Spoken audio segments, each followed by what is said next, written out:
Good afternoon. I am Rhonda Johnson, and today we will be discussing initiatives and referendums in Arizona. The information shared today was gleaned from Tony McClory's book, Understanding the Arizona Constitution. Let's start with a basic definition of initiative and referendum. An initiative allows citizens to bypass state legislature by approving statutes and amendments that have been drafted and placed on the ballot by citizens themselves. A referendum allows voters to approve or reject constitutional amendments or new statutes proposed by the legislature. Now, let's see how initiatives and referendums are created. Voters can use a constitutional initiative to add, modify, or remove language and must go through two stages: petition and ballot. In the petition stage, the proposed amendment is drafted. Although it can be perfectly prepared and typed, or simply handwritten with grammatical errors, there is one important rule to keep in mind. It can only be about one subject.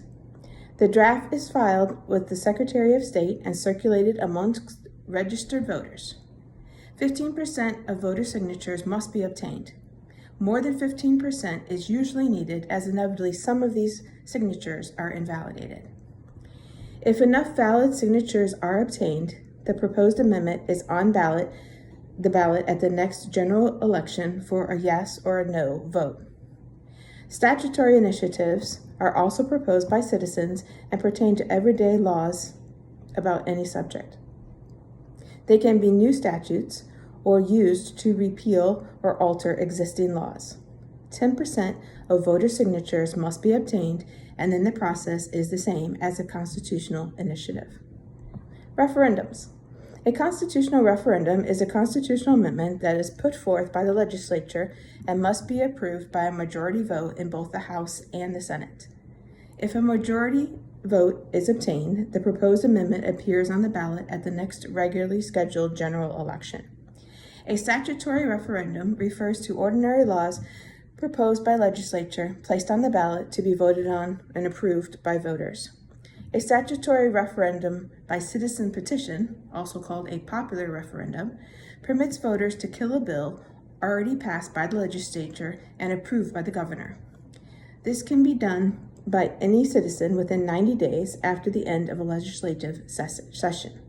Signatures from 5% of voters who voted in the most recent election for the governor must be obtained. If successful, the bill is in essence vetoed by the people. Laws with emergency clauses, those necessary to support the government, and new tax laws are exempt from the popular referenda, as they are put into effect immediately and do not have a 90-day waiting period. Initiatives and referendums can be put forth for constitutional amendments or ordinary laws. The difference is that initiatives are proposed by citizens and approved by the voters, where referendums are proposed by the legislature and then approved by the citizens. One of the main differences lies in the difficulty of obtaining the number of signatures or votes necessary. When citizens are obtaining signatures of 15% of the number of voters, they have 20 months to collect the needed amount. This can be difficult to do in the allotted amount of time. Other states only require 8% or as low as 3% in some states. In comparison, when the legislature is proposing change, only a simple majority is required. When compared between 1912 and 2008, 41% of constitutional initiatives by citizens were approved by voters, as compared to 61% of constitutional amendments proposed by the legislature. Another distinction lies in the content of the proposals put forward by each group. Citizen initiatives have focused on changing aspects of the state government, like giving women the right to vote and merit selection for judges, as well as social concerns like prohibition on alcohol and new rights for victims of crimes. Whereas most amendments proposed by the legislature have dealt with fiscal measures such as tax, debt, and spending issues. The legislature has also proposed some controversial social measures like restricting the employment of aliens, banning same-sex marriages, and prohibiting bail for undocumented immigrants.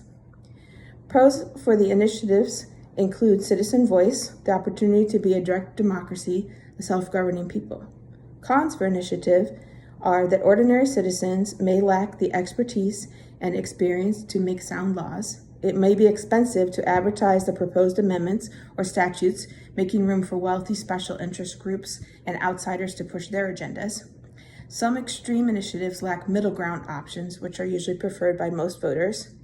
Citizen initiatives are more likely than legislative proposals to have technical flaws that result in legal challenges that are costly to fix.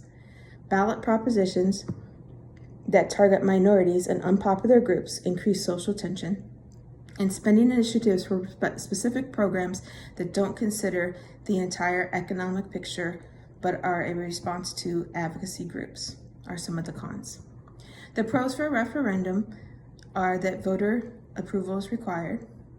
They are not subject to governor veto, bypasses the 2/3 supermajority needed to raise taxes, and can be used to repeal or modify voter-approved statutes or disfavored citizen initiatives.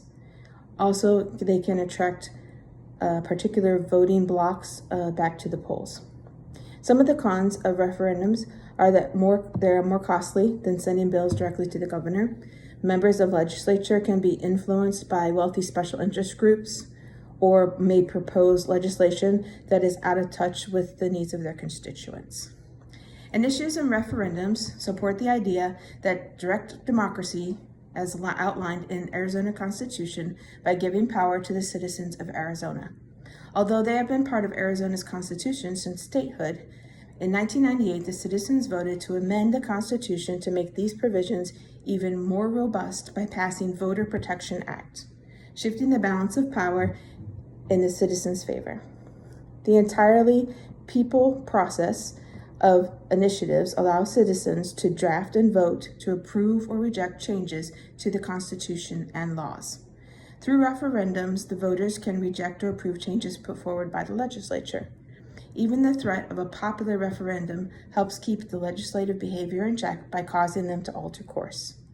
Initiatives and referendums allow citizens to reform government, compel legislators to be more attentive to their concerns, enable politically powerless groups, create a healthier democracy, assist public officials in achieving their policy goals, and respect the intellect of the voters in their ability to choose how they will be governed.